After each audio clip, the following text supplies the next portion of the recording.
impenetrable fortress in 2016, unbeaten in any competition, 18 games, 18 wins. And here's the first at home in 2017. Unbeaten in Coventry, Austin, since Saracens did them here in December 2015. Well, it tells the story as well. Those games that they've lost have all been lost from a driving maul situation. Exeter here, Saracens here. That's where Wasps concede most of their tries at line-out time. That's what Leicester need to feed off. Get the ball off the field, attack the line-out, and then get driving. I think it's way too dangerous to open up against Wasps, particularly with that back line. But more so, the ball-carrying abilities of their back row is so good. Well, I know Richard Cockrell is with us today. He's watching this at home right now, looking forward to it as much as we are, if from a slightly different seat. For the first time in a while, we wish him all the best at Toulon, of course. We're about to find out how the team that he built, how Tigers had to take the first steps in the post-Cockers era. In a strip that we won't miss, that fluorescent lime green. First job for Curtly Beale to take the clearing kick ahead of Tom Brady. Robson to Wasps captain today, Matt Mullen, bearing down on 100 games. He'll be aware that James Haskell's on the bench. I'm sure that Haskell not have been quiet in the dressing room before the match, but early turnover for Tigers and for Brady. Youngs was offering some support. Just wonder whether Brady thought Youngs was in front of him slightly, didn't want to risk the kick ahead. Good turnover. Wasps looking threatening with Wade stood at first receiver on the blind side. They're obviously looking to get him into the game early. He gets a chance in the air here. Jumped in the air with Freddie Burns. There's nothing doing, and we will have the line out. Well, you mentioned the importance of the Leicester back row today, the ability to turn over, makes the tackle, back to his feet, is allowed to attack, and as he's hit back over his own side, takes the ball with him. Wasps just need to be careful that they put enough people into the breakdown to give themselves that momentum and make sure they secure the ball. No real surprise that Leicester's first line out is kept tight. He's bound in. That's a meaty drive, and Youngs eventually brings it away to Matt Smith, and here goes Beetham, and Leicester have started this brightly, forcing Wasps into early defensive detail, which Josh Bassett was up to.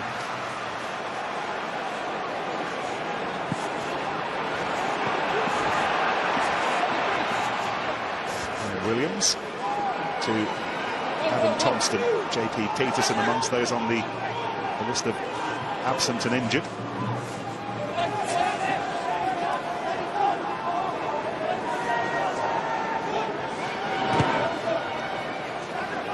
Away by Youngs to Jimmy Gottov, starting at fly half today ahead of Danny Cipriani, who's on the bench. Beale at fullback, linking up with Bassett, who's having a cracking season. And back to Gottov.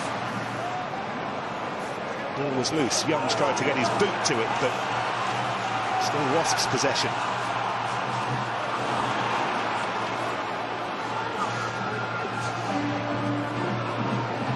Elliot Daly taken on by Kiernan Mile. Nathan Hughes with the burst through. Daly looking for Wade. The bounce of the ball might work for him. It still might work for him. Daly! And then Wade scores. Well, a number of things in that for me. Leicester probably kicking too long to Beale, giving him a chance to put momentum on it. Nathan Hughes' carry in the midfield to get those extra couple of metres to put his team on the front foot. And then players jumping out of the line for Leicester, creating the little kick through. Pretty poor from Owen Williams right at the end here. Just watch. He's in, he looks like he can go for the ball, just pulls out a bit slightly. And that gives Wade the ability to get there first, and if you let Wade there first, there's only going to be one result. This man is born to finish. Well, the cute little grubber kick through from Elliot Daly, and there was still lots and lots of work to do, but Wade, who whizzed in for a hat-trick here last time out at the Rico against Bath on Christmas Eve, opens his account within 3 minutes against Leicester. Goes and it's Leicester's backfield play again. No consistency of that pendulum, no fullback. Owen Williams and Ben Young's the only two in the backfield, you're 9 and 10. All started with a big carry from Nathan Hughes. Jimmy Gofford, who's on his own at the top of the point-scoring tree, gets 2 more. But it was very much tougher because Owen Williams was in a decent situation. As the ball gets kicked through, he can advance straight onto it and just take the ball. He's well ahead of Wade coming towards it. He's in a decent position there to come straight onto it. Instead, as he gets towards the contact point, he spins out the tackle. I've no idea what he's doing there, but potentially could have stopped it, or at least tried. Backwards, bounce forward. Leicester win the kick-off back. Ed Slater, the ball being deemed to have been knocked backwards and then bouncing forwards. Not a knock-on in the referee's eyes. Dan Cole running into Kiernan Mile, starting again ahead of James Gaskell today. Had some physicality to the pack, certainly at scrum time. Tom Youngs pirouetting out of the tackle. Now Owen Williams. Freddie Burns coming up from full-back, and Beetham, Australian, who's been brought in off the wing today to fill for the loss of Manu Tuolangi, out for the season. I'm sure you know that, but that's a big hole to fill once more for Leicester. And here's Tom Youngs. Wasps need to wrap their defence around the corner. They've done so. Good communication from the outside men. A little bit slow at the base from Ben Youngs. Burns. Actually held on to by Brendan O'Connor. But Wasps defence working hard on the ground. We spoke about the importance of the back rowers at the breakdown. Tommy Taylor has always been like an extra back rower in whichever team he's played. That is a huge turnover under pressure. Releases it for Wasps. They can clear and get the throw into the line-out. Martin Bayfield's down on the touchline. You've been trying to get a sense of how Leicester might play this today, Bass. What have you been hearing? Well, I was chatting to Richard Blaze beforehand, an example of how things have changed for Leicester Tigers. We wouldn't normally have a chat with Richard Blaze. He's saying actually it's made life a little bit easier because they've got to focus on Wasps. That's what's been to the forefront of their mind. They prepared, as always. They've been examining them, what their strengths, what their weaknesses are. But, of course, some players are now doing things slightly differently. They brought in Boris Stankovic to help with the scrum, Brett Deacon to help with defence. So there's a different feel. But the fact they're playing against Wasps has focused their mind. Maybe the time for worry and concern about what may happen will come in a few weeks' time. Yeah, interesting. I'll talk about Brett Deacon in a moment or two with you, Ben. But that's a significant change in terms of the defensive setup. Green one clearly from the side. At the moment, they're having to defend this rolling maul from the line-out, and they've conceded a penalty.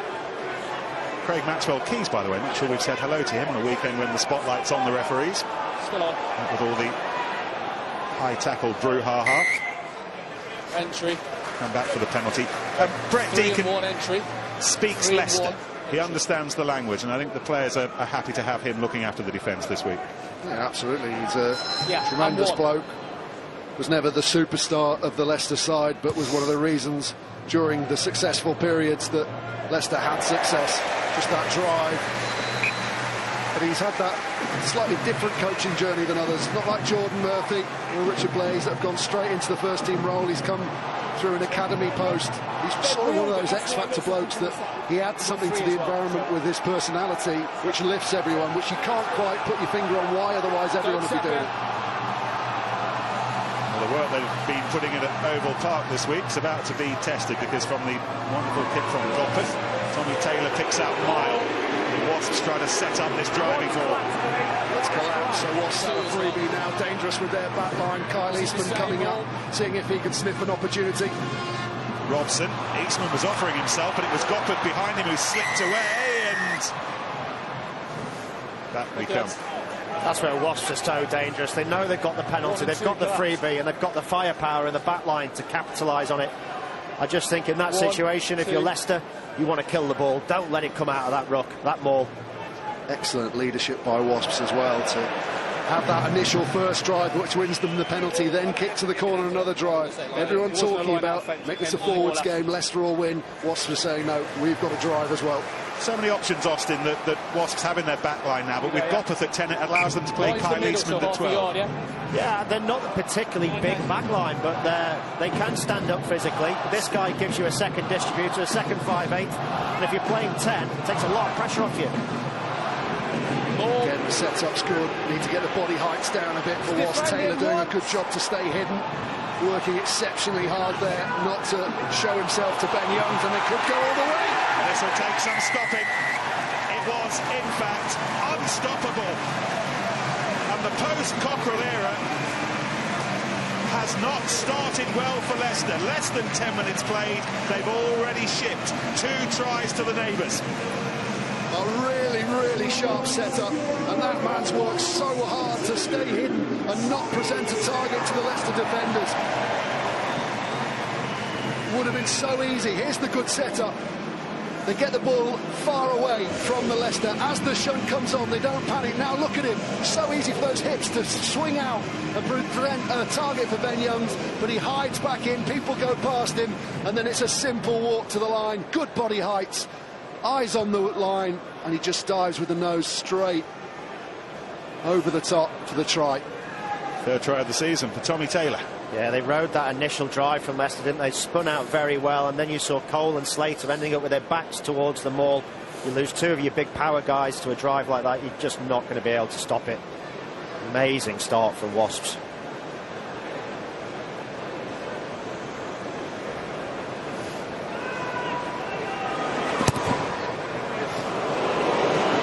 On this occasion, but that'll do. It's a start for David Young and his team. That's such a psychological blow, because it gives Wasps that threat from all over the field. Now Leicester can't be worrying about Kyle Eastman every time Wasps have a line out. They must deal with the line out drive first, which means back rowers will get held in more. Great opportunities for their speedsters. Again, Ed Slater working hard at the restart, and this is Beetham seeing what he can do amongst the backs now. Freddie Burns having to shuffle back amongst the others to try and win that back, and it's been lost forward. And we know what Wasps will do with this ball in broken play. Oh, Beale was away there through the middle, if that had just been offloaded. 4! That's good, thank you. Martin Moore, Gopeth, there's Guy Thompson. Full afternoon at Welford Road in September, the match that Wasps won. Try and a yellow card. Touched all onside. Adam Thompson with Wasps onside because of the touch. Thompson weaving his way through. Off feet, Wasp! Ben Youngs with his brother in close proximity, but he decides to go for Cole instead, and Cole on the charge here. When you think back to John Welsh on Friday night, but this time Cole doesn't try the chip over the top, does the old-fashioned thing and holds on to it, and Leicester are pressing once more with Williams.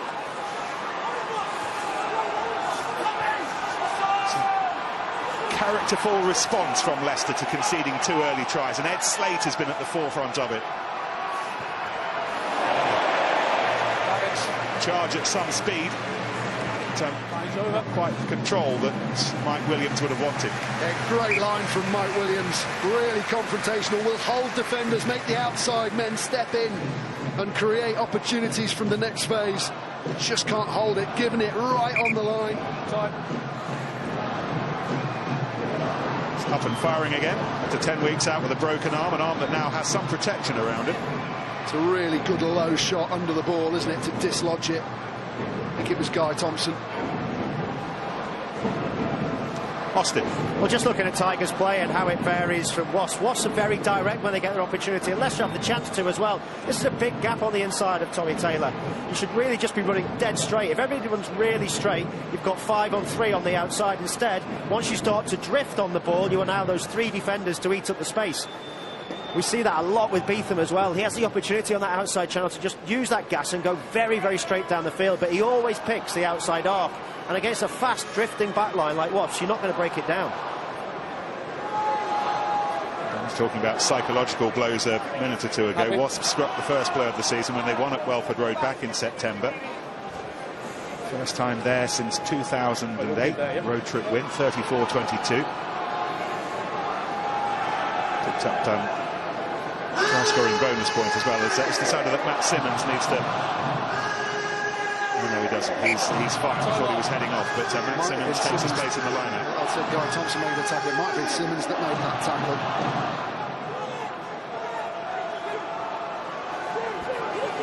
More. Slater gathering it highest. Well, they gathered high, but they stayed high. Now they've swung out. They need to get bodies lower. Cole needs to get past Youngs or strip the ball. Obviously, with the new laws, he can't just go straight in at the side. O'Connor was at the forefront of that. And again, the surge from Williams, who trained with England this week after missing the November test with the broken arm. Once more, it's Beetham being hustled to the floor by Elliot Daly.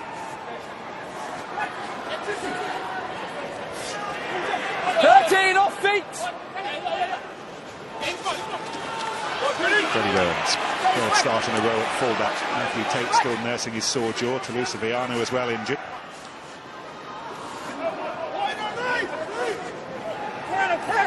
Youngs, Williams.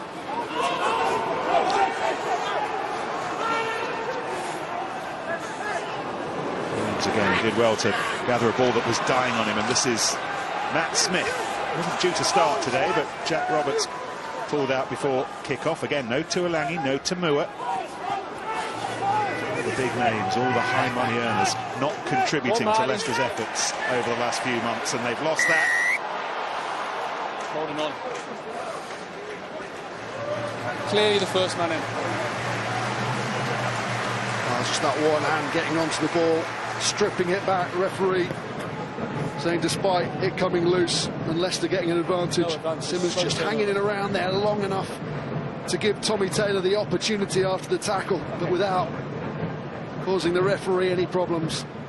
Often it is about what sort of picture you can paint to the opposition, to the referee, what you can get away with.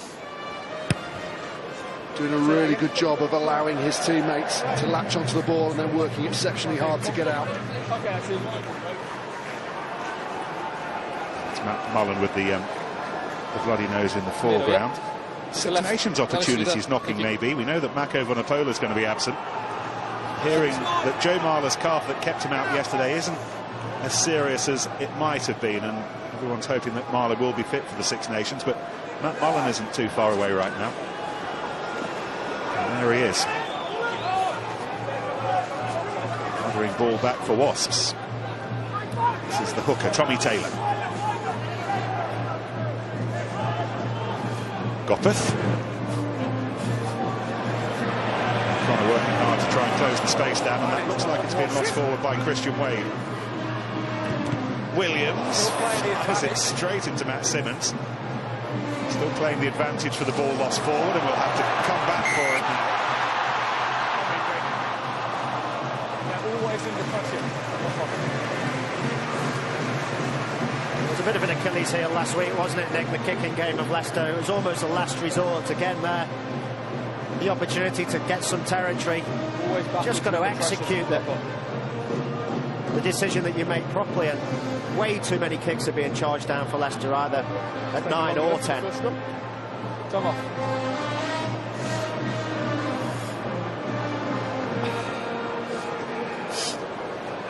As you can see, there's loads of space, but the trajectory is way too low on the kick to ever get over anyone, and then I know there's a little bit of advantage being played, but try and take that advantage by going forward, not sideways. We're only 16 minutes in, and it's difficult to see Leicester finding a way back into this game. It's been such a difficult week for everybody. Aaron Major talking openly and honestly this week, Ben, about the differences tactically, philosophically that he had with Richard Cockrell. In training as well, interestingly, as much as playing-wise, the whole setup of the club. Not that they aren't good mates, they are, but when it came to work, they just didn't see eye to eye. Absolutely, I think things are done differently down in New Zealand to up here anyway. Richard Cockrell would have been at the forefront of the physical approach and making sure the team was prepared for the battle that was coming.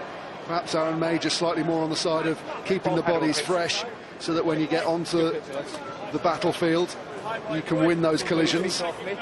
And then over. Teammates of yours. So much of what Richard Cockrell did, it wasn't just about being the director of rugby. Worked hard on the defence, and on moments like this at scrum time, at the breakdown. Got some jobs to fill this week. Point. You mentioned that the kicking game is all important, Austin, talking about some of the lack of success and accuracy in Leicester's kicking game. I think when they've kicked on the back foot, Youngs and Williams haven't looked strong. They need to get on the front foot, make sure that they have time to pick the spot and they're not kicking directly to people with a lot of grass in front of them.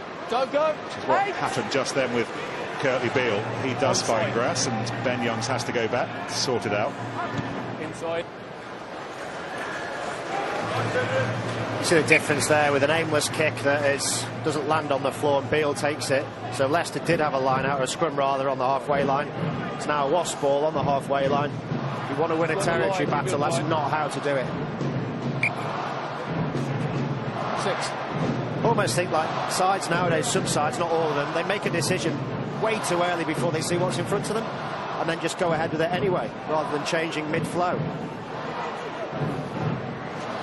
An elaborate line out that in the end picked out Thompson at the tail of it, and here goes Goffert with Daly offering himself. Instead it's Wade putting his skates on again, and then Goffert with a little chip through for Bassett, and it was about as much as Bassett could do. It's really good defence from Peter Beetham there, because he commits to go early at Wade. If he leaves it, tries to see what he's doing, and Wade's got an opportunity to at least get his hands free. See Beetham here, he's drifting, now he accelerates and just gets hands on him, forces him to make the pass earlier than perhaps Wade would have wanted to. This is Beetham, hooked up just short of halfway by Robson. Youngs, Ben Youngs, Slater again doing what he can to get underneath the high ball, but even he was beaten to it. Thomas Young to Goppeth, engaging Marty Moore, and this is Mile, tackled initially by Smith. Nathan Hughes is waiting for it. Thank you. Goes beyond him, however, to Mullen.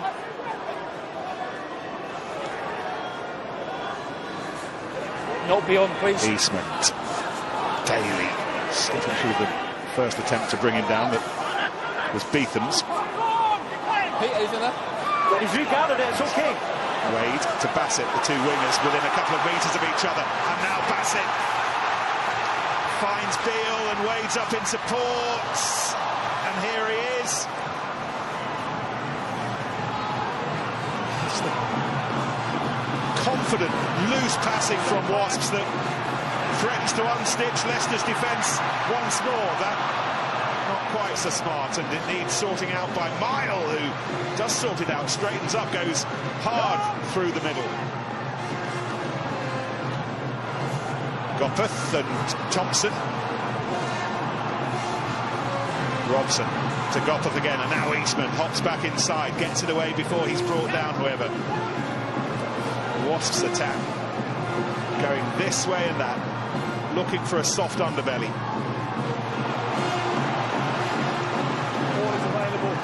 Tackle made by Williams, but still the pressure's there, and then the big hit coming in from O'Connor. Daly was brought down, and there were lots of Leicester shirts there, but just enough Wasps ones to drive them back over the top. Nathan Hughes.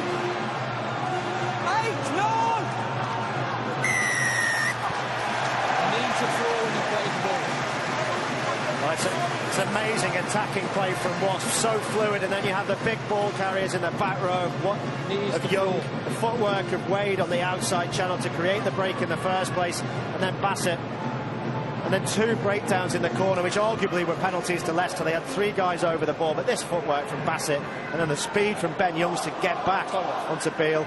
Great defence, but they're so dangerous, Wasps. I think Goppeth misses an opportunity from this, though, because look how he winds up the pass and throws the long looper. Whereas if this goes through the hands, they've got big numbers, or even the crossfield kick will get the ball out there quicker. But you saw how much time Freddie Burns had to get across and cover. Maybe just a slight hesitation, and suddenly that line speed coming up takes away those options for you. Penalty statistic speaks for itself. Latest one has put Leicester in a little bit of a hole. Once again. Three's already in. Corner Mile, first choice at the line-out. Weathered the Leicester defensive storm. Taylor at the back again. Losing players, Leicester. Tom Young's Essentially illegally doing a good job of stopping Tommy Taylor falling with him. Miles taking a step backwards, as is Young. And this is Thompson. Ellis Genge trying to strip it off him to no positive success, but it did slow it down. And here goes Shoes. He's tackled low and effectively by Will Evans. Wade hovering just off Gopeth. Eastman in behind Daly, threatening attack, but he might not have the ball. Mile did just enough to get there first, but he's not held on to it. There were too many Leicester shirts. Ben Youngs fires away, but it will come back at them in quick time with Beale.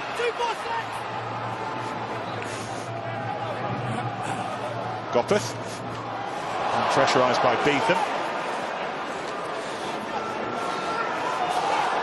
Robson spins it away to Gopeth, who has a look down the opposite avenue, finds Robson, and they've got the ball was forward. And back we come. But it's a defensive nightmare at the moment. The problems that the questions that Wasps are asking. Phenomenal, but that man there, I questioned his decision-making on the long pass before, but his decision-making as he changed size and picks out the defender he wants to target.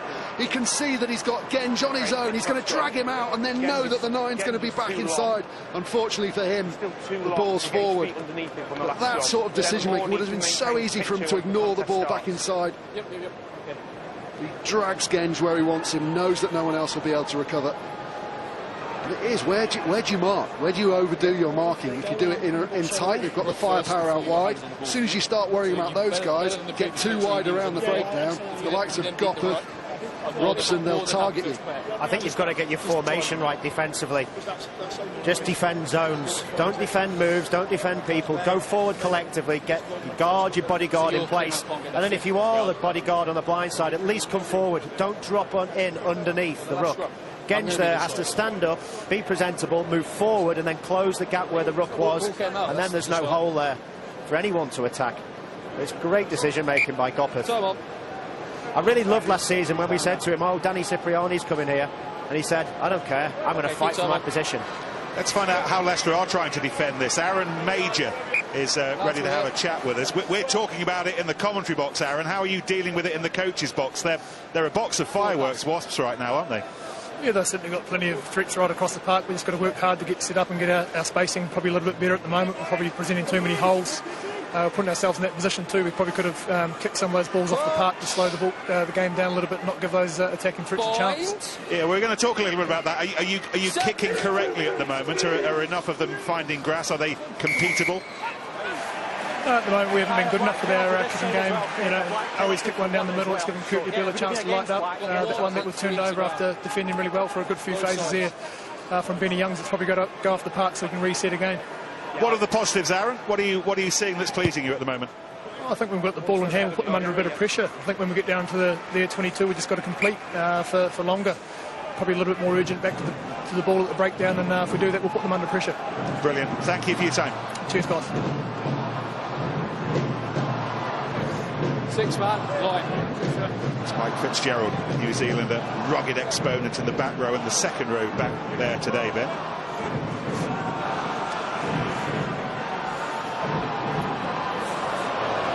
Owen Williams, just a hint that went forwards, but on we go. Craig Maxwell-Keys, the referee, happy for Leicester to continue ball in hand with Will Evans. Just his 4th Premiership start, only 20. Big future ahead of him, but he's got a big game ahead of him here today as Mike Williams again takes it up the middle, and Leicester once more hold on to it, and Fitzgerald again. Tackled by Marty Moore. Stripped by Wasps players, it can't be a knuckle. And again Williams, looking for a lot of work. Flicked away by Burns to Tom Brady. 3 Wasps defenders. Tackle Wasps! In the end, they all have to give it up. Oh, and that's brilliantly done by Slater to get the ball under so much pressure. Away so quickly. And Tom Youngs. Off feet, 10! Adam Thompson trying to stretch the field as much as he can on the right-hand side. Use it. Ellis Genge and Fitzgerald and O'Connor The big hammer's a little bit closer in, if that's the way they want to go. And Connor's there now. 3 metres short, 4 metres short. Tommy Taylor goes over the top. He thinks that's his ball. He has to give it up. This is Genge. He's not on the ball.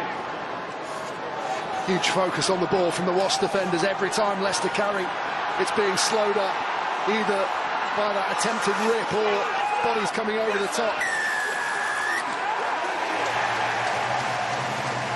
Well, we talk a lot about Wasps' attack, and we've talked a lot already in this match about Wasps' attack, but that was all about their defence.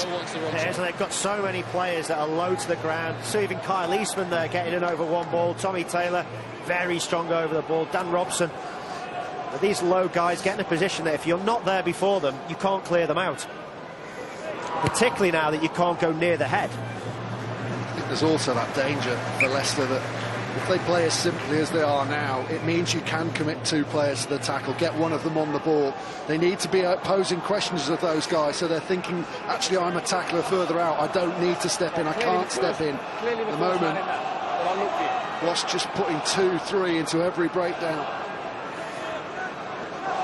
It's poor defence from Leicester off the base of the scrum. They need to be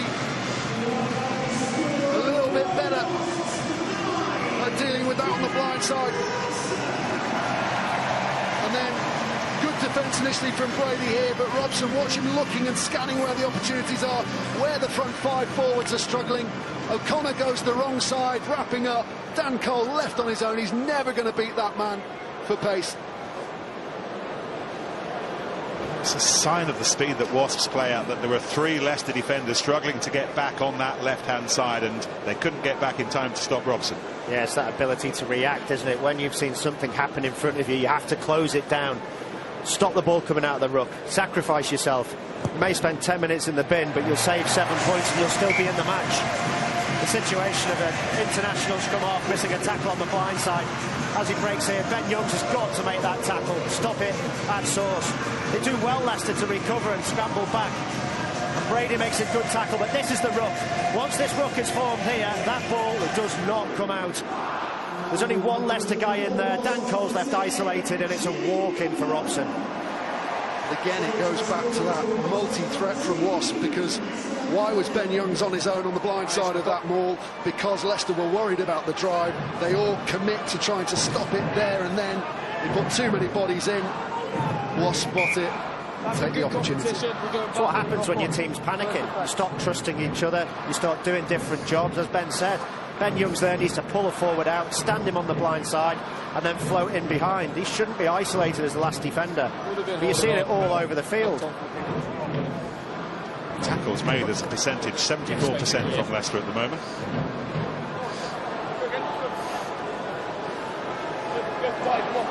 Good lads up. Just feet up. Just bring it up, Wasps, please. Think of the toll on the bodies as well. For the number of metres Wasps have made, they haven't had to make a lot of contact. Whereas when Leicester have carried, think of the amount of work that Mike Williams has had to go through for little yardage in comparison to Wasps. When you get that pace and tempo up, it actually gives you more energy. When you're sort of playing that tight game, it's very, very hard to keep it going at the same intensity for 80 minutes.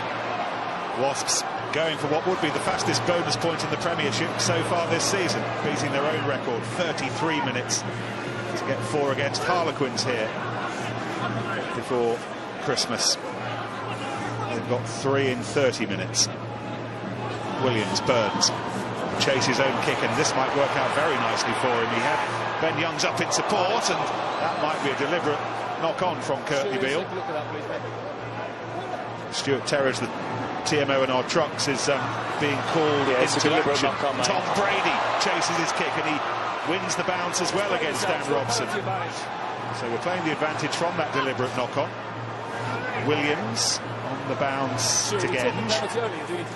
Penalty only. Penalty only. Cheers, thank you, mate. Burns. Might yet work. That's brilliant footwork, absolutely brilliant footwork, and in the end we will have to come back for the penalty, but Brendan O'Connor doing what he can. Well, it's deemed penalty only. Obviously the attacking threat not seen to be too great. Here's the chip from Burns. Won't quite bounce up for him, and as he throws the pass,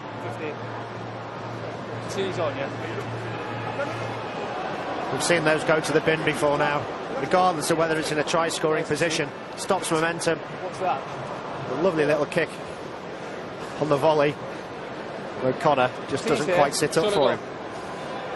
good from Wade just to continue his run across the line, just hold O'Connor for a second, allow his cover to get back and place the ball. Christian Wade, one of Wasps' 3 tries scorers so far, if you're just joining us here on BT Sport. Scored the first early on after a clever click through from Elliot Daly, and he's moved back ahead of Samisa Rokodaguni and Matt Scott, who got a couple for Gloucester yesterday as Aviva Premiership's top try scorer so far this season. Wade, Taylor and Dan Robson, Wasps' try scorers so far. Owen Williams endeavouring to become Leicester's first points scorer in this contest.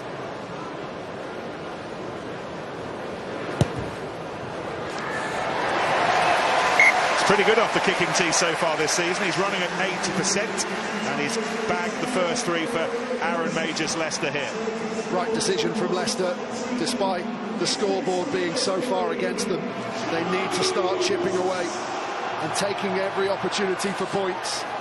Mixing that, not trying to force the tries, because against this Wasps defence, they haven't looked likely to come up with them. They need to start putting pressure on Wasps, thinking, hang on, this game's not over.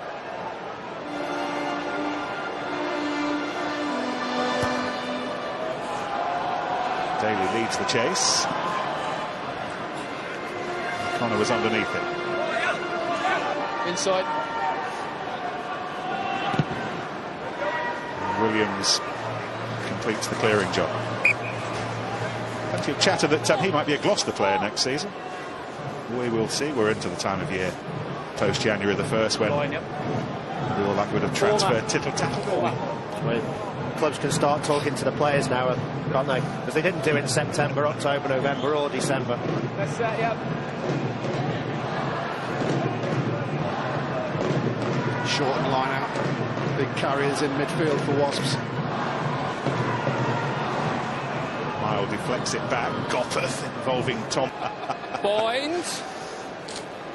I won't mention the Pancras grass. Reset.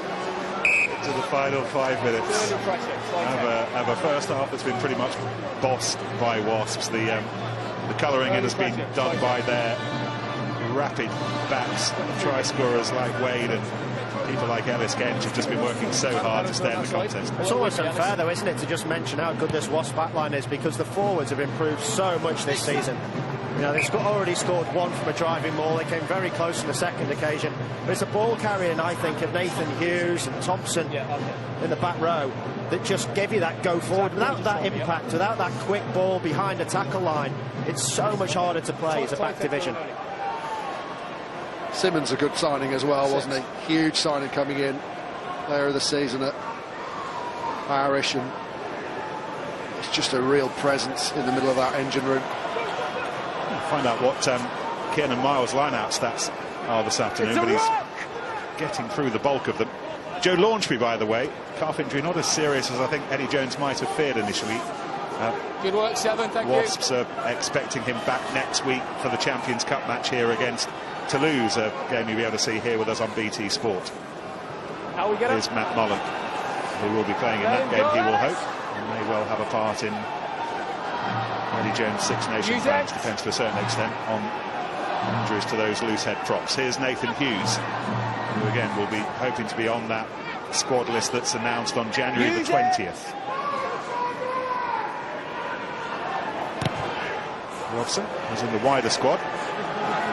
Brady and Burns getting in each other's way, and they were rescued in the end by Wade's knock-on, but that could have been a little embarrassing. Yeah, inexperienced. 15, Freddie Burns, but Not sure whether he was calling, but he's got to be so dominant if he's going to come from behind and take that. If you've missed anything in the Premiership this weekend, it'll all be rounded up for you tonight in the highlights programme. DT Sport 3. And next weekend, as we were saying, back in Europe. Start to look ahead to the fifth round of pool matches on Wednesday's rugby tonight. Tom Varndell and Ruan Pienaar with us, and then those games. Wasps against Toulouse and Racing against Leicester. We've also got, by the way, Bristol against Bath in the Challenge Cup on the Friday to starters. Toulon against Sale, Exeter against Ulster, as we go all continental for the next fortnight from next Friday. Ben Young's dropped right behind the scrum here. Couldn't Nathan Hughes a chance to pick? Obviously worried a little bit about Wade.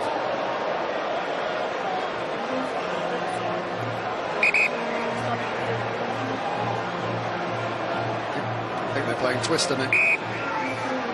Right hand yellow. Slightly different to you, they're clothed. A fetid imagination, don't you? You really do. A week skiing and you come back like somebody who ought to be in jail. That's why I'm coming round. I think I went.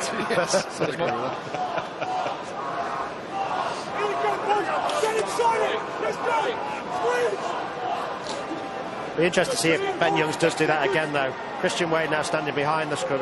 You don't want to give him a one-on-one with anyone, sorry. But normally you see the 9 stand right at the 8's feet, stop him picking up and getting any momentum. Let's go!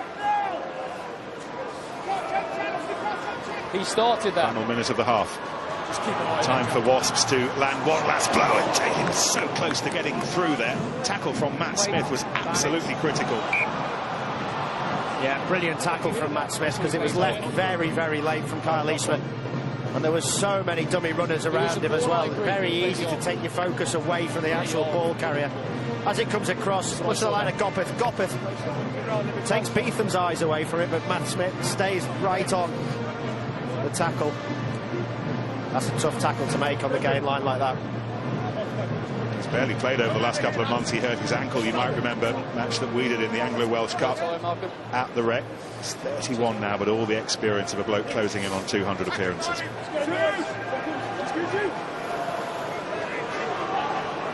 Crunch! Yeah.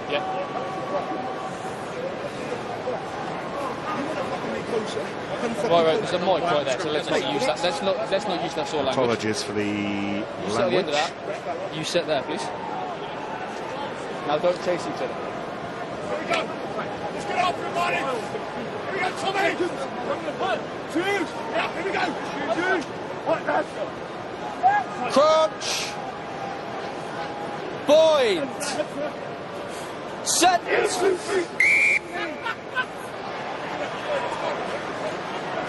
Should they desire here, Alice, Leicester can end the first 40 and try and regather in the shed over the half-time oranges. It's half-time if you kick it out.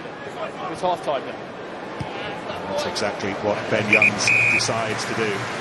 A challenging start for Leicester to life without Richard Cockrell. How do you handle a side like Wasps when they're in this kind of mood? Lots for Leicester to talk about after tries from Christian Wade, Tommy Taylor and Dan Robson have the hosts in a handy lead at the break, 19 points to 3.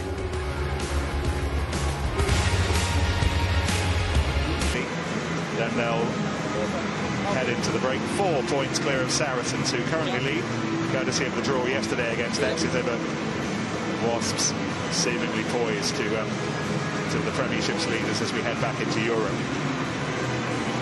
And they're not short of options on the bench either.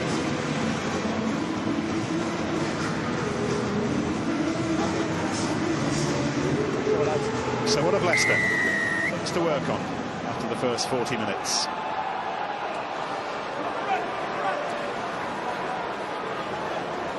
Tap back by Ed Slater, who's worked as hard as any of them, particularly winning back ball in the air for Leicester.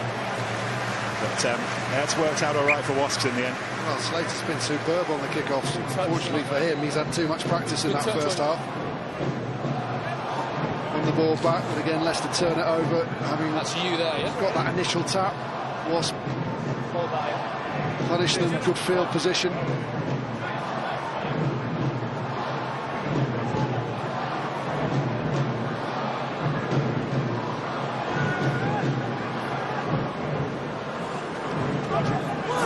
marked out, by the way. There's no change to either side at half-time. Mike Fitzgerald running it for Leicester.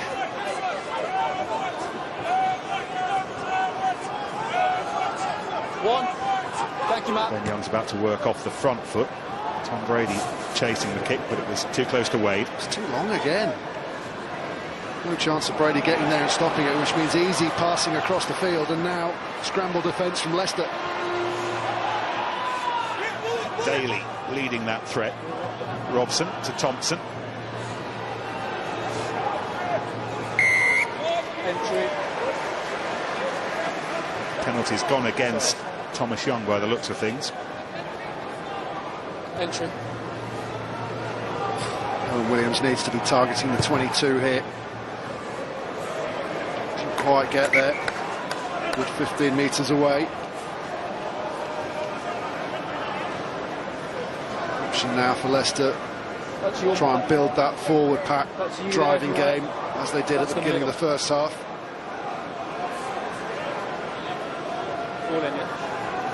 Ben Young's looking like he might not go to the line out, stood back there on the halfway line, approaching late. By now called by Ed Slater, and it's Fitzgerald who turns it back to O'Connor.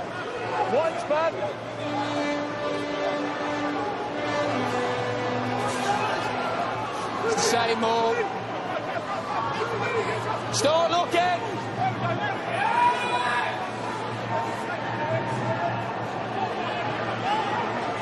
Tom Youngs took it on. Now Slater puts his head down and runs into Taylor. Thompson around the side, and that's a penalty. Yeah, swung his foot round the side. Can't do that, you've got to come through the middle.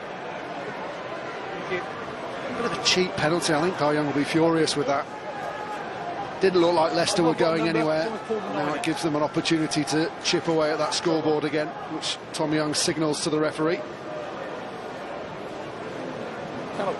He's okay there, but he gets half cleaned out, rolls round the side, and then you can see clearly that foot coming from outside the breakdown back into Ben Young's hands. Well, it hasn't been much for Leicester so far in this match, but a couple of penalties either side of half-time, particularly if they're both successful penalties, will just have a little bit of a glimmer.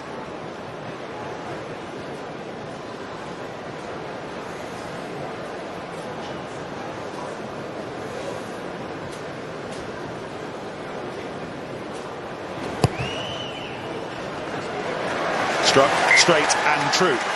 And either side of half-time, Leicester are now bothering the scoreboard operator. Wasps 19, Tigers 6.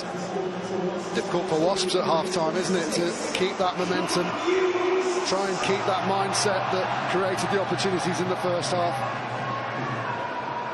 Almost too easy for them the first half. They now need to realise, before Leicester get any more points, that they need to get their foot back on Leicester's throat, apply that pressure. The restart was intended for Kiernan Mile. Instead, once again, it's Slater. He's dominating the airways above this particular part of the West Midlands right now. Here goes Young. Ben Youngs.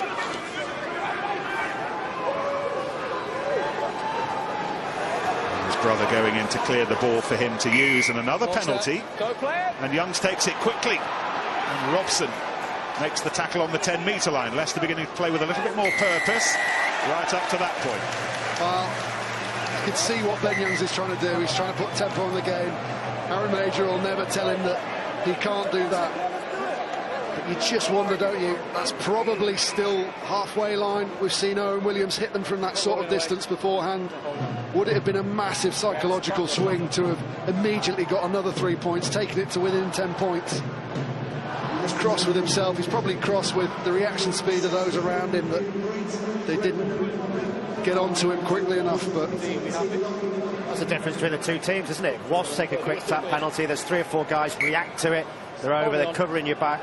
Ben Youngs does it. It's probably, arguably 50-50 whether it's the right choice or not.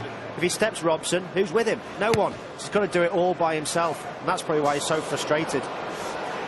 Leicester brought Lockie McCaffrey on, by the way. It's a head injury assessment for Brendan O'Connor, and here is McCaffrey.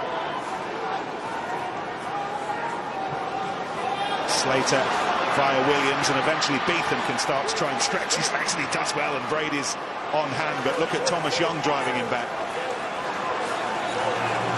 It's so hard for Leicester to win back that ball, and in fact they've lost it. Thompson, like a mole. It's off a Wasp boot. Still not secured. It is now. Via Wade. And now Marty Moore tries to shrug off the attentions of Williams. Slater was on the floor, and First action. Oh, Williams stayed down there for Leicester. Way past the ball. What fantastic work from Thomas Young. Time off. First Initially action. the hit, gets stepped back in the inside. Instead of going high, he drops, leg drive. Then watch what he does immediately. Bounces back to his feet, ignores the ball, goes past it, so no one from Leicester can get in there. He knows that he's got support behind him to get in on the ball and turn it over. You don't always have to go directly for the ball to secure a turnover for your team. That was superb back row play. Rob Howley names his Wales Six Nations squad the week after next. That's the plan, and I know there are one or two in Wales lobbying for his inclusion. We'll see. They're not short of options in the back row, Wales, but he's having a stellar season, the boss's son.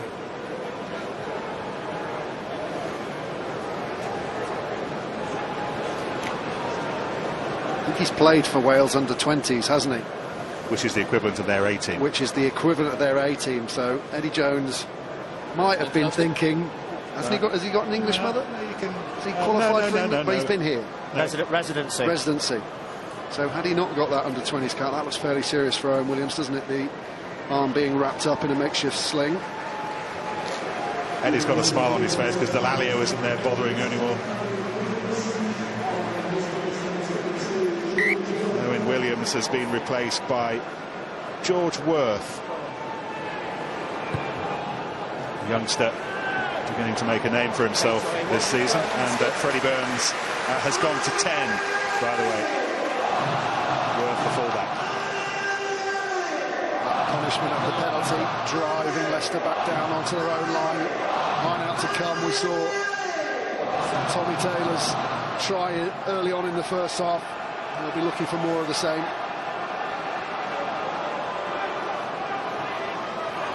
Scored their first 3 tries within the first half an hour. Looking for a fourth here, again via Mile. Not quite as good setup this time. They have to roll infield. They'll lose the maul. To secure the ball back. Christian Wade hovering in behind Gopeth on that inside ball. Eastman on his outside. Been good at converting time in the 22 into tries. 3 from the previous 5 visits. So what the coaches call the red zone. Catley amongst those working as hard as they can on the floor to repel Wasps here. And they've driven them backwards a couple of metres. Eastman. Start at the Rico for a while for him. He was slowed up by a chest injury before Christmas. Here's Young once more, tackled by Smith. Much better defence from Leicester. Get the result. Didn't allow Wasps any momentum, consistently driving the home side backwards to eventually get their reward. It's much better counter-rucking from Leicester. Piling through, making Dan Robson's job to get the ball out from underneath those bodies so much more difficult. And it just stops that momentum, doesn't it? Stops that really threatening back line being on the front foot. Hearing, by the way, that the change at the back of the scrum is now permanent. Lockie McCaffrey for Brendan O'Connor. If you want it.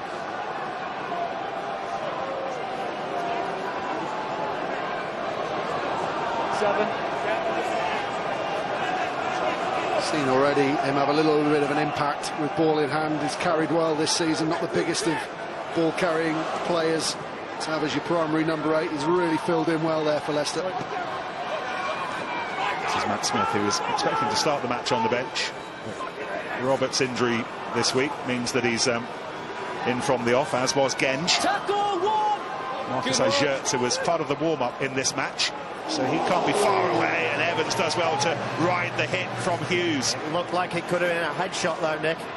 Might be worth another look at that. Here goes Brady, and this is the new man, George Worth.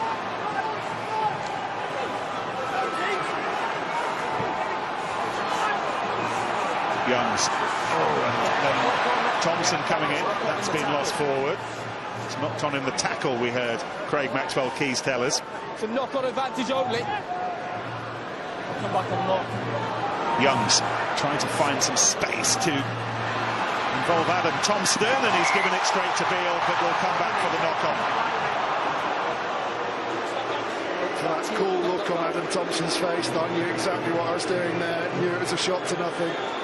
There must have been panic in his mind. Well, a lot of panic as well, because normally if you kick from a knock-on advantage, it's advantage over.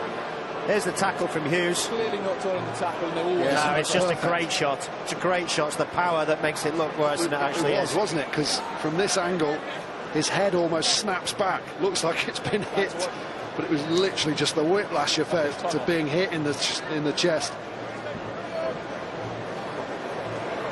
almost a look of prayer, wasn't it? The hands almost came together. The first glance was to the left, towards the referee, and the referee duly obliged. By the way, the crowd today, 27,930, which is the biggest of the season here and the biggest anywhere away from Twickenham on a fabulous occasion at a couple of days after Christmas. Hearing as well that of that crowd, best part of 28,000, something like 55–60% are new supporters. They're from what they call the Heartland Wasps, from Coventry, Warwickshire, from Birmingham. They've brought one or two up with them from the old Adams Park days, but they're introducing lots of new folk to Premiership rugby here right now. Advantages coming. Oh, Brady does brilliantly. Brady's on his bike, and desperate tackle from Robson, not quite close enough to stretch over. Beetham may be, however. Tommy Taylor's there. Leicester think they've scored. Well, if it's not scored, Thompson on the right wing will be fuming. He was on his own. Leicester pretty convinced by their reactions. They've got it down. Will there be an angle to prove that? Yes, Craig. The question is, any reason I can't award a try? I believe 5 is grounded it from Leicester before any strip. Any reason, got it. So, because of the question, there now just needs to be conclusive proof that it's not a try. The referee thinks it is. He's asked for conclusive proof showing that it's not a try. Let's see what you're asking. Can't see it from that angle. Stuart Terridge is our television match official. You can see it. You can see the ball just there on the line. He did say it's been stripped. It's Beetham that we're looking at. It down first. He's got control of it. Question is it on Goppert's leg or is it on the line?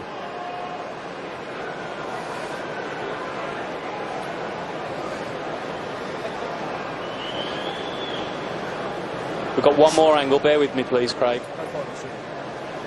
I think the first angle we saw actually is probably the best one. This might actually tell us now.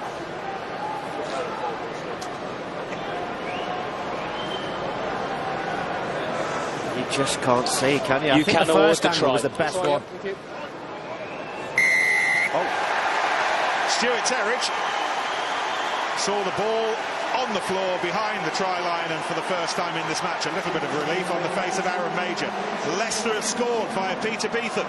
Plenty of boos and whistles from the Wasps fans, because they won't have heard that conversation. Looking up at the big screen, they won't have seen the ball grounded. But Stuart Terridge absolutely right, because the referee has said any reason I can't give the try. That means the referee's pretty sure he's seen it in real time, just wants to check. The other option available to that man would have been to say, can I award the try? Craig Maxwell-Keys wanted to get a drink off Matthew Tate. I don't think it was a beer, it's just a bit of water. But he's made the decision that's brought them back into this match. Could be within half a dozen points very shortly. Well, the complexion of the match hasn't changed just yet. but there's certainly a different feel about it. The advantage was coming, you can see there, so it's a shot to nothing. Brady comes up with the goods, sprints out of it. Brilliant cover defence initially to stop Brady. And then Leicester with a massive overlap. Beetham decides to pick and go around the corner. And he's rewarded for the gamble. Lockie McCaffrey on for Brendan O'Connor a few minutes ago. Inside. Freddie Burns started at fullback, now at fly half, and here goes Beale. His 60th cap in the World Cup final last year, and that's lost forward. And the voices you're starting to hear amongst the home boos are Leicester voices. They are. You're starting to see a little bit more positive energy from the Leicester players on the field, a little bit more fight, a bit more dog. Dan Cole, great effort on the floor. Allowed the tackle to bounce and got his arms underneath. Again, not probably the kick that Aaron Major would have wanted. We heard him saying in the first half, I want that sort of thing to go off the field. But the kick is only as good as the chase. Dan Cole took a lot of criticism around the World Cup time for the amount of penalties he gave away. But he is one of the best tight heads, front row players at disrupting those rucks, turning ball over. It's a big part of his game. He gets a big one at a vital time. He certainly felt Richard Cockrell's departure greater than most this week. Players got in the sack. He was one of the first to say. He was upset by a talk of a split within the camp. He was challenging that frustration to good effect at the moment. And Leicester win the scrum from the penalty from the scrum.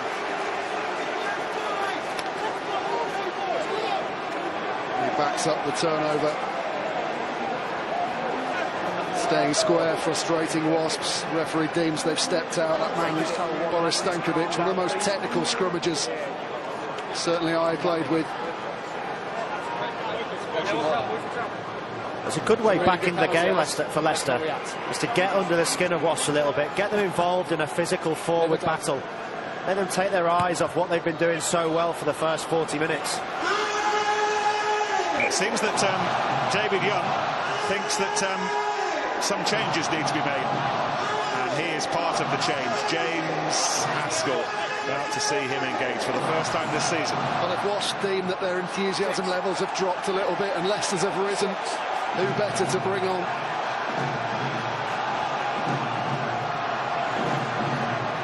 One more passage of play for him to watch, and Phil Swainston as well. Set to come on.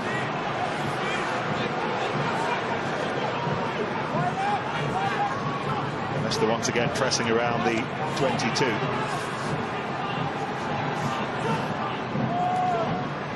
Matt Smith, who's done what he always does in the middle of Leicester's midfield. Oh, that's nicely taken by McCaffrey. Isn't the most sympathetic of balls.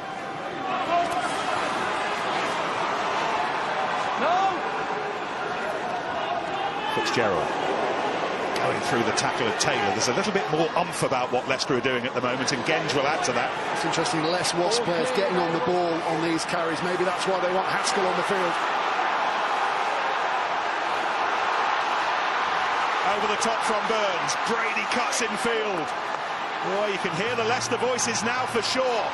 And they're going again with Smith, and Smith may have scored.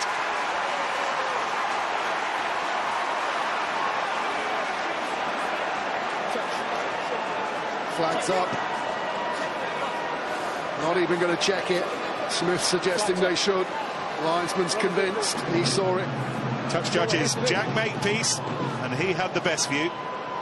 And as Beale makes the hit, he saw that left boot stray out of play. Fantastic call, Jack. Well done. Make a decision, back yourself. Spot on. Heard Stuart Terridge as well, the TMO, quite rightly saying what a fantastic call. We've not wasted any time by going to the TMO. The assistant referee, the touch judge, saw it and he made up his mind.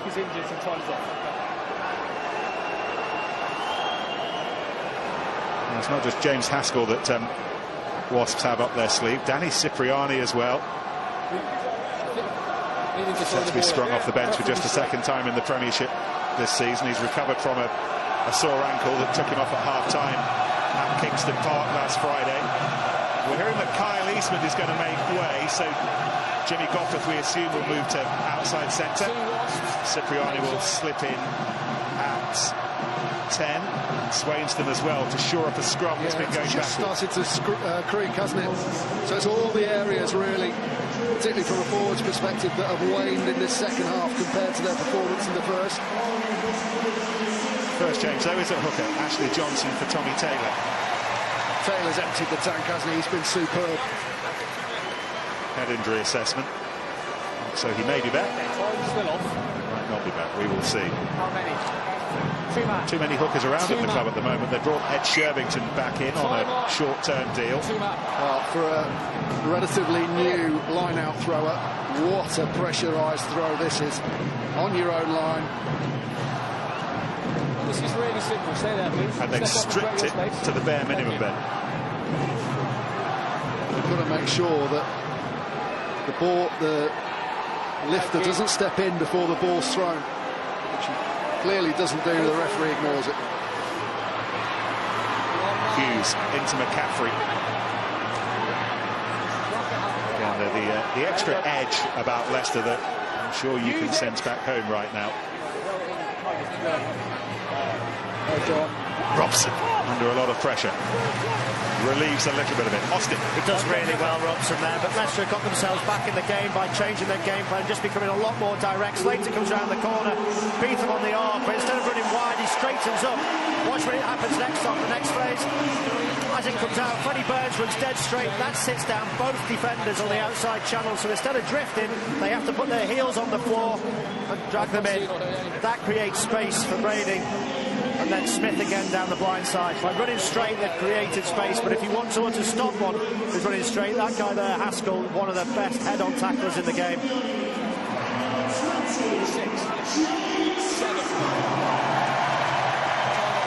Kirk finally coming up at the start of his Premiership career this season. First game since he was injured in the second test for England in June, and he's got a defensive job to do here. The first one, though, attempted by Cipriani. Tackle wasn't complete, so Leicester allowed to carry on with it, and Genge flicked it out of the back neatly to Burns. Matt Mullen doing what he can to repel the threat. A renewed Leicester threat. McCaffrey's got through. Beale needed to make that challenge. And Slater once more, who's just been monumental for Leicester. McCaffrey not hanging around with it, and Burns did well. Staying down. Haskell's down. He's only been on the pitch for seconds. He may well have knocked himself out. You can see him trying to wrestle that momentum back from Leicester. Exactly what he's been asked to do. Gets his head on the wrong side. It's just a slight bit of footwork for Freddie Burns, and he gets his head trapped in the midriff of Burns. It's that head on hip, isn't it? Saw a couple yesterday. I didn't see a hold, but I'll work with you on that. One of the worries about players going lower now is they'll find more bonier areas in the tackle. Well, if you go low with your head down, that's a difficulty. Oh, no, he gets his head in the wrong place, doesn't he? He almost, you're right, his eyes aren't looking at what Burns is doing, so he drifts into the space he's expecting his head to be able to go. It's the first time in a Wasps shirt since he played in the semi-final away to Exeter, the back end of last season. It's that long since we saw him playing. Well, this is where the HIA protocol has to come into force, because there's no way in the world James Haskell wants to leave the pitch. After all that time out, all the rehab he's done is come on. There's a question mark whether he should even be allowed an HIA. Yeah, exactly. It should just be. If you look at the video footage, it looks like he's out. If the suspicion he's out cold, regardless of whether he thinks he was out cold, he has to leave the field and not come back on.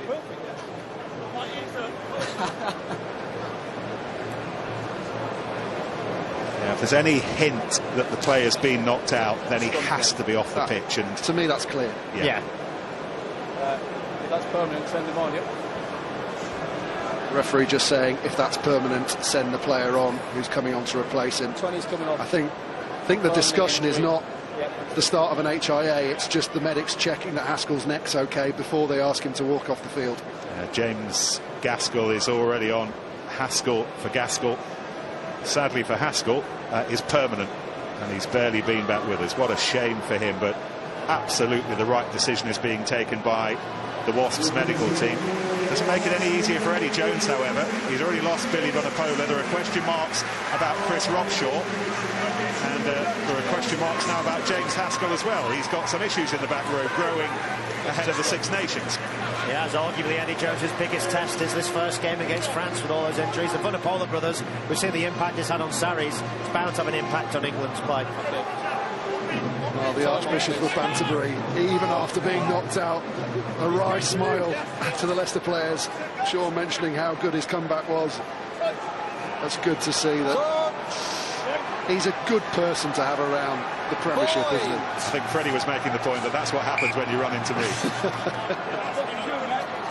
Right, meantime, back to an increasingly promising situation for Leicester, just when it all looked lost at half-time. What a second half this has been for them. Only the one try, Peter Beetham's, but it's the way they played and the way they put the pressure back on Wasps. Vital now, the leadership of the Wasps get a grip of this, because this is when those question marks start appearing in the Wasps' mind, that actually, from what we created in the first half, how are Leicester in this game? And they need to wrestle back that momentum, take the sting out of Leicester's tail. Point. Set.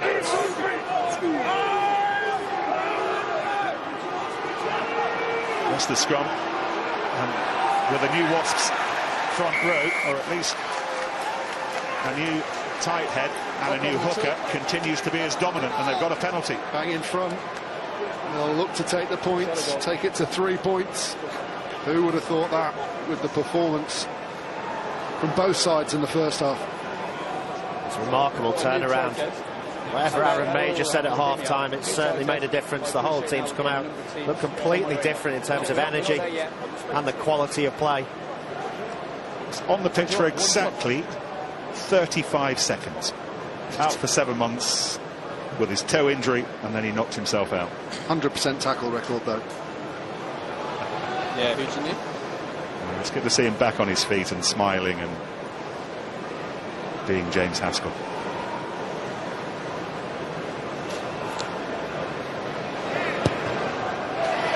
My goodness me, Leicester fans who'd given up on this match at half-time, and there may well have been quite a few, they'll be looking at this with a quarter of the game to go, and so will Aaron Major. They're within 3.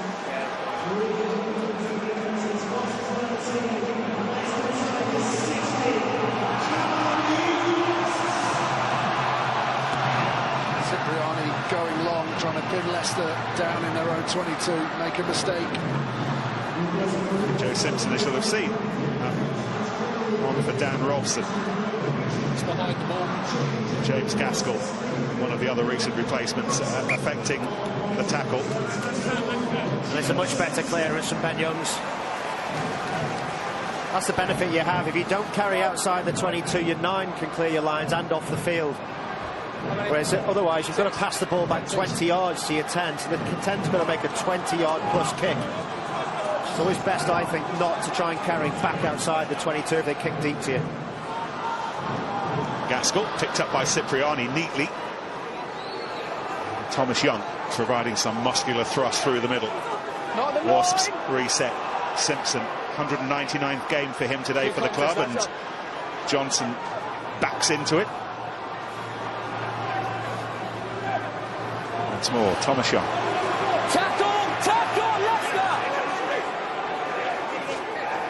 Knees to floor, good work.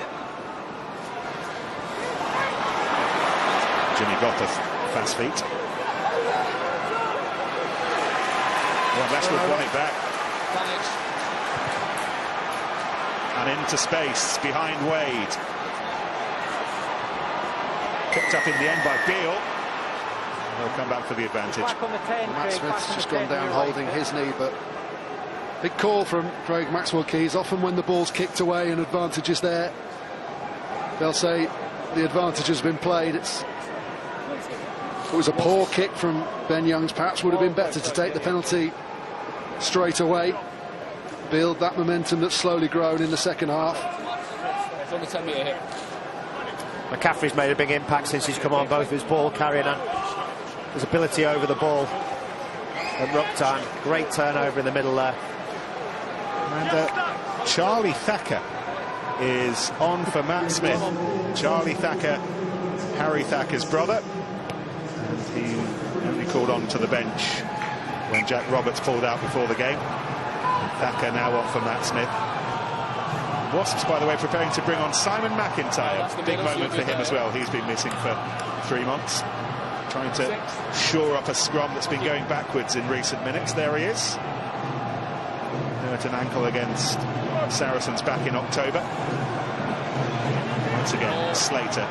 He's been one of Leicester's standout players. Just a little bit slow to commit there, Wasps. Johnson makes a huge impact when he comes in, and it looked like Leicester were getting some momentum. He's done a great job. Now it's about getting the ball back for Leicester, and they haven't done it. Wasps turnover. Brilliant by Johnson. Cleared away by Simpson. Brady gathers, aware that Wade wasn't far away. Mike Williams providing the link, and here goes Thompson, trying to go beyond Gopeth. Gopeth in the end thrust back over the ball. No, 5, get out. Kennan Mile needs to be careful. Got back just in time.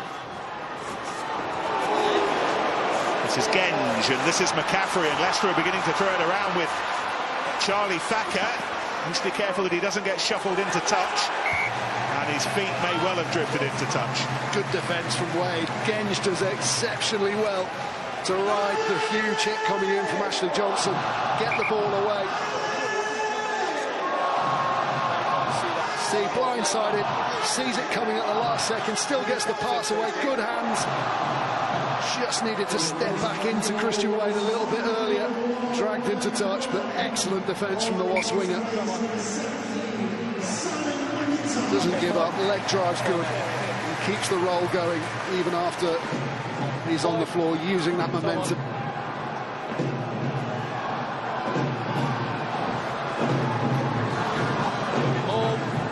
Gathered in by Matt Simmons. Joe Launchbury expected back after his calf injury next week against Toulouse, if you weren't with us earlier.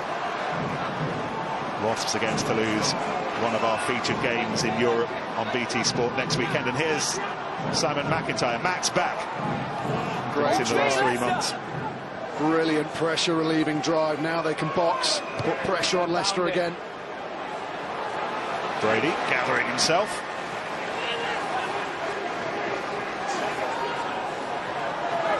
Over 15 minutes to go, and Leicester have turned this into a contest when it didn't look like being one at half-time.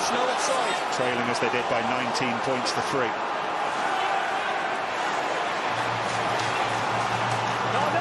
The battle for the ball on the floor, Ben, though, remains intense, and here goes Wade. Looking to just put a couple of pointers down for Wasps again. Now the momentum's back with Wasps. As you said, people kicking the ball through breakdowns, then they get the turnover. Now they're on the front foot. Daly.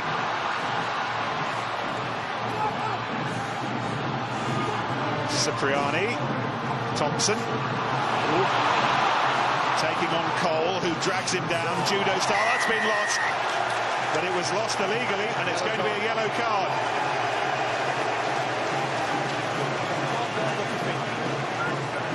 Dan Cole was off his feet.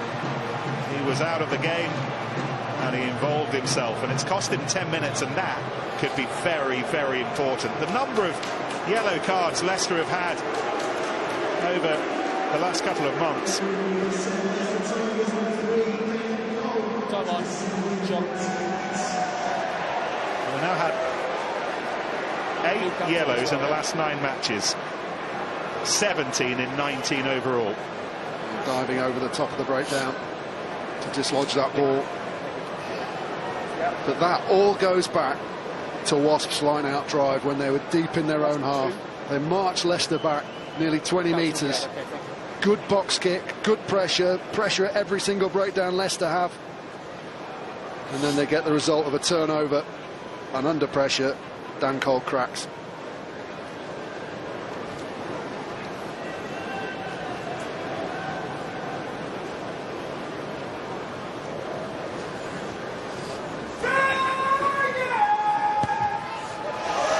This stage in the first half, Wasps have scored 3 tries. It's taken this long in the second for them to get their first points. Jimmy Gopeth with the penalty, a little bit more breathing space, but not much. 22-16, and we can have a word with David Young. It's interesting all of a sudden, David, isn't it? They've really wrestled their way back into this. Yeah, they have, and fair play to them on that. They've rattled us in the tackle area, which, you know, we've struggled to get any quick ball, turned the screw a little bit in at set piece time, but we just need to obviously get our hands on the ball, play the game in the right areas, and we should put a bit of pressure back on them, but certainly we can't give them field position and possession. Are you sending any messages down onto the touchline? What are you saying? Just pretty much that, Nick. Get our hands on the ball. Let's have confidence in our structures. Let's not look for miracle balls. Forget the little chips and so on. Just go through our structures, and hopefully we'll have opportunities. Exactly just what happened there. We had the ball once, and we come away with a penalty. And is James Haskell okay? Have you heard what happened to him? Well, I haven't heard, Nick. Obviously, I have important things to do here watching the game. But he looks okay, and obviously a bad bang on the head, but nothing too serious, hopefully. All right, Di, we'll let you get on. Cheers. Thank you. Thank you. Better defence from Leicester at the more. They need to make sure they keep the pressure on. Here it comes, the surge from Wasps. Got a message coming on from Di Young. Turn the screw at the set piece. Tom Youngs has been replaced by George McGuigan, and here goes Robson, looking for perhaps the coup de grace, but it was, again, well read by Brady. Excellent play from Brady there. So easily could have gone forward towards Simpson.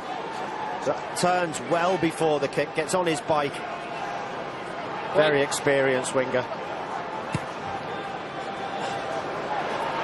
It's really easy in this situation when you see someone break towards you to just plant your feet and think, right, I've got to stop him. But watch how quickly he turns. Great offload. Simpson's away, but he's already on his bike. He's already turned, he's already tracking back. Again, a missed tackle from Ben Youngs round the front of them all. Allows Tom Young to drag in an extra defender, and he gets the offload away. It's a real threat for Wasps around the front of those mauls at the moment. Once again, Young not hanging around to find Johnson, and it's been intercepted by McCaffrey. A little bit free and easy, a little bit loose from Wasps, and now Leicester try to control the ball. They've lost it, and it's been picked up by Gopeth, and on they go, and Beale chips through, and it might yet work. The ball's loose, and has Bassett got the decisive touch, or were Leicester hands there to frustrate him?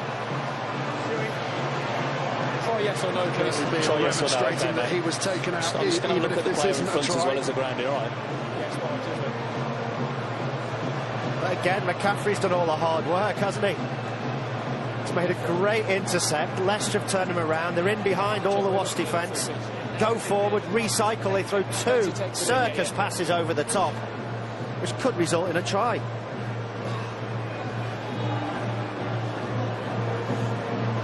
Reacts really well, Gopeth. Comes round the outside.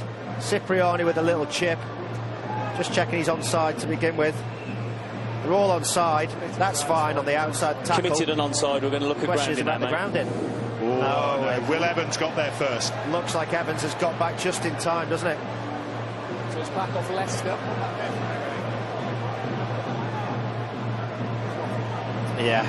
22 then.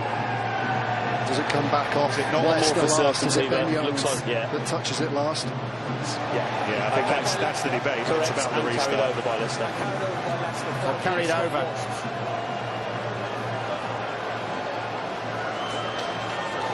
Yes, sorry, Craig, I agree, yes. You agree, 5 minutes from Wasps. No try, carried in by Leicester. Scrum. Josh Bassett's been the first choice on the left wing for Wasps this season. 7 tries so far. Very nearly 8, very nearly 4th in the Premiership, and not quite the sharp work of Will Evans.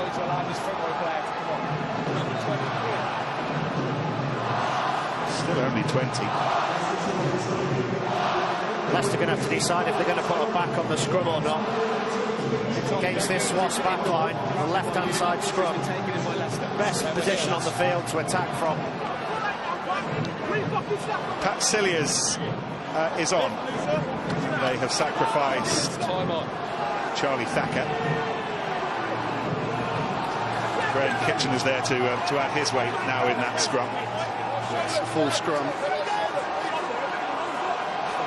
George McGuigan. Cilliers to his right.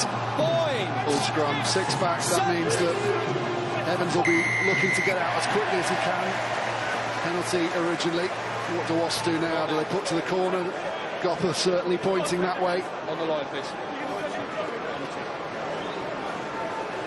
What do Leicester do here, Ben? Because they've been driven back relentlessly at maul time from lineouts. Do they jump to compete? Do they sack the lifter straight away? I used to like to compete as much as possible, because as you come down, there's always a chance you can fall between where Wasps are trying to set it up. Sometimes you just risk not going up, but you don't get that timing quite right, and you allow the team to set up. The Wasps have thrown all 3 of the previous ones to 2 in the line-out as well. We're going to start with some space. 2 in the line-out at the moment. Just hold them on you, please. It's Guy Thompson, which is where they went just then. Don't step in at the front. Kiernan Mild the option in the middle, and then James Gaskell at the back. Miles taken the bulk of their line-outs in this match, but again it's Thompson, and Ashley Johnson wraps himself around, and now they try the collective effort to get the ball over the line and finish this match. Craig Maxwell-Key's looking to see what he can see, and he sees a ball held up. He makes the call. But the ball wasn't grounded. Leicester in a real defensive effort, because they knew they weren't going to be able to stop by pushing, so that means you have to get your body underneath. Look at Ellis Genge, just held up slightly there, a little bit high, Genge, and they get underneath him just about now, and then it's about shaping your body to try and fall with the ball on top of you. The referee not satisfied it was grounded, didn't feel it was worthy of a look. Big scrum. You can get your head in there.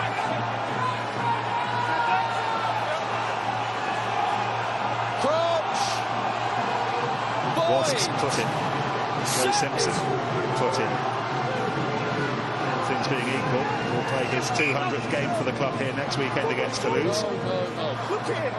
Whether he's a winner or not will depend entirely on the remaining 8 minutes here. We need stability first. Marks there. Be clear with your points, and then stability from you. Oh, what a big scrum for just the likes of Graham Kitchener, but Simon McIntyre as well. He's not been involved in this kind of thing for 3 months, and he's straight back in the middle of the fire. But again, it's what we were talking about in the first half when Wasps were driving. The threat, the immediate threat to Leicester is the scrum, but as soon as they overcommit in trying to stop that, you've got the threat of Cipriani in behind. Big moment. Leicester, penalty at the scrum. Backwards to ground. Well, Ellis Genge taking the pats on the back. Excellent.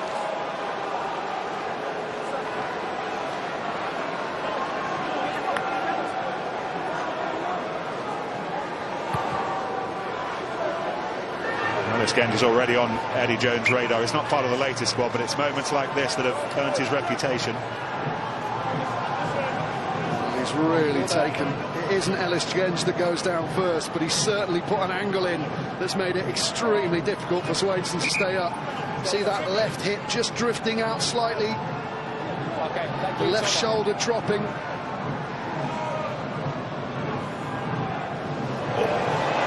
It's been lost, but it's because there was contact in the air.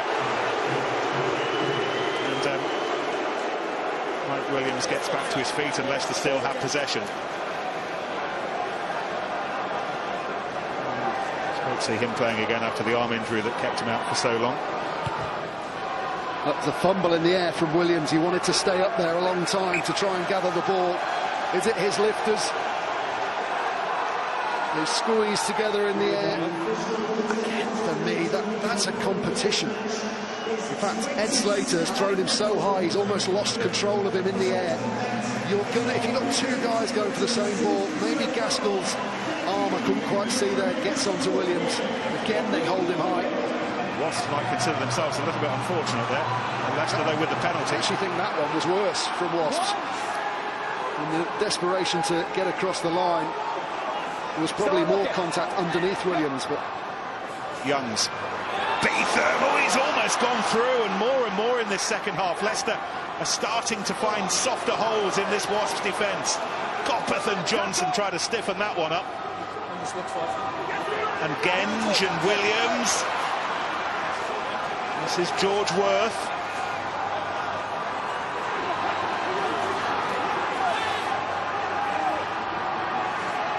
McCaffrey into the final 5 minutes. What a final 5 we have ahead of us in this newly minted Midlands derby. It's been lost, and Thompson tries to come away with it. It was George Worth with the slippery hands.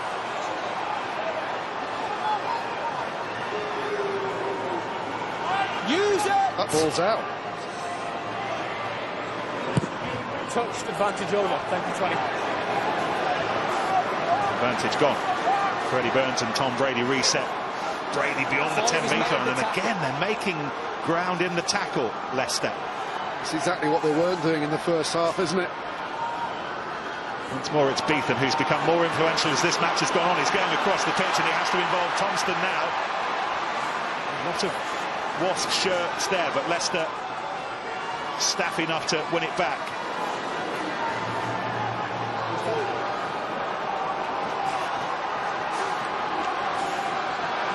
Burns. Oh! Once again. Oh dear, this time young Will Evans.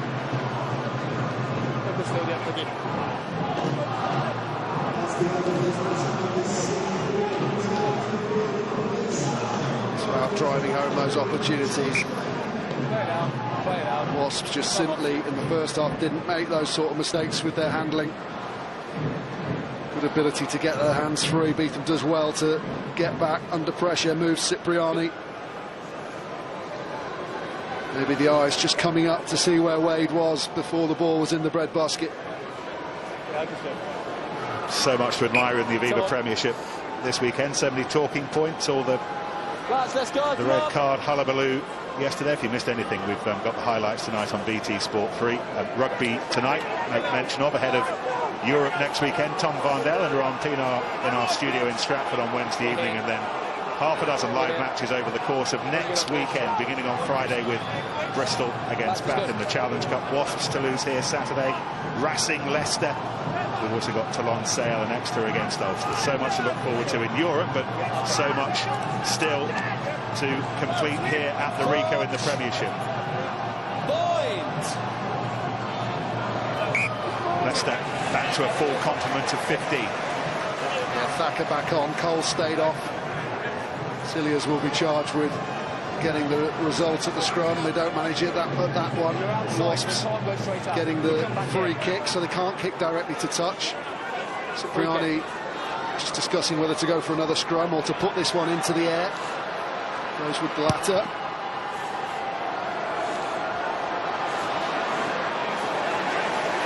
At the moment, Leicester are getting a losing bonus point. Wasps are getting the win, but no try-scoring bonus point. But there's still a little bit more meat on this bone, you suspect. Wasps got used to picking up winning full 5 fat winning bonus points this season, but Leicester looking for much more than a losing one here as McGuigan takes it on. And then Genge coming in forcefully to clear that out. Here's Kitchener running into Simpson. Genge again, protecting the ball. Don't chase the line with the ball. For Youngs. Had a little go, tried to nick in between Swainston and Gaskell, but there was nothing doing. McCaffrey. 90 seconds to go. Another compelling conversation between these two greats of English rugby. This is Worth.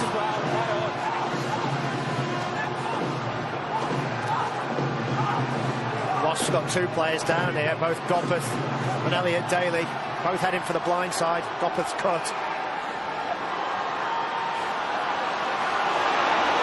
Thompson working his way up to the edge of the Coventry City penalty box. McCaffrey again straightens it, and again makes an extra metre or two where he might not have gone, and then again they lose the ball in a promising situation. This time it's Beetham, and another opportunity goes begging, and that might be the last opportunity. Second one on the run, eyes off the ball, space out wide, Leicester right on the front foot with the opportunity to go for the winning try. McCaffrey's made a big difference to Leicester after he's come on, he's carrying a quick ball. There you go, eyes taken off. So frustrating when that happens.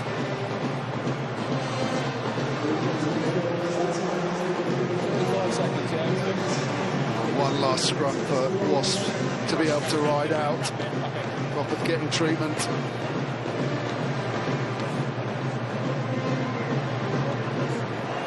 It's Elliot Daly who's taking a little bit of treatment. Sam Harrison has come on meantime for Ben Youngs, and that's the reason for the need for treatment. Daly and Gopperth clashing heads. Well, we mentioned it on Rugby Tonight, I think a few weeks ago.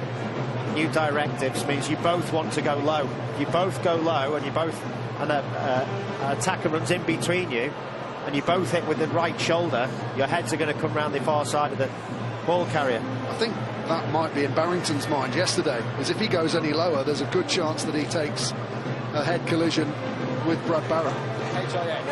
I'm not entirely sure who you're going to pick here, but it's time for the Aviva Premiership man of the match. It's really tough. It's in your archetypical game of two halves.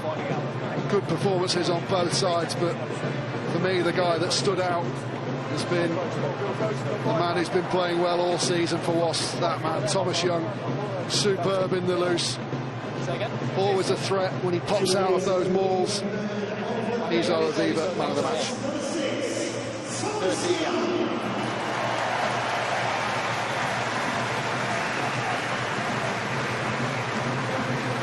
He's not added to his tally of tries today, and he's had 4 in the last 5 games, but what he's been doing elsewhere in the Manchester. Yeah, what looks like a losing performance as well. Ed Slater for Leicester has had a monumental effort. He'll be hoping that Leicester can go away with at least a losing bonus point. Josh Batten has gone off for a head injury assessment. Second half metres made 245, over twice as many Leicester carries, almost 3 times as much gain line success. Statistical confirmation of how much better Leicester have been in the second 40.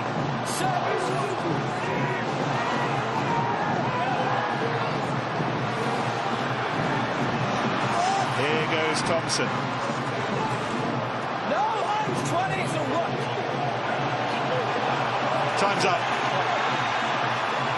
Just a little bit more muscle work and Wasps can end it here and make sure they head into the break for Europe and the Anglo-Welsh Cup top of the pile once more.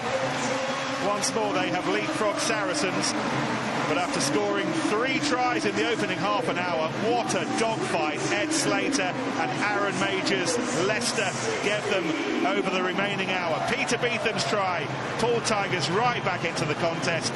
In the end, they have to settle for the losing bonus point. But signs of encouragement in the Aaron Major Tigers era.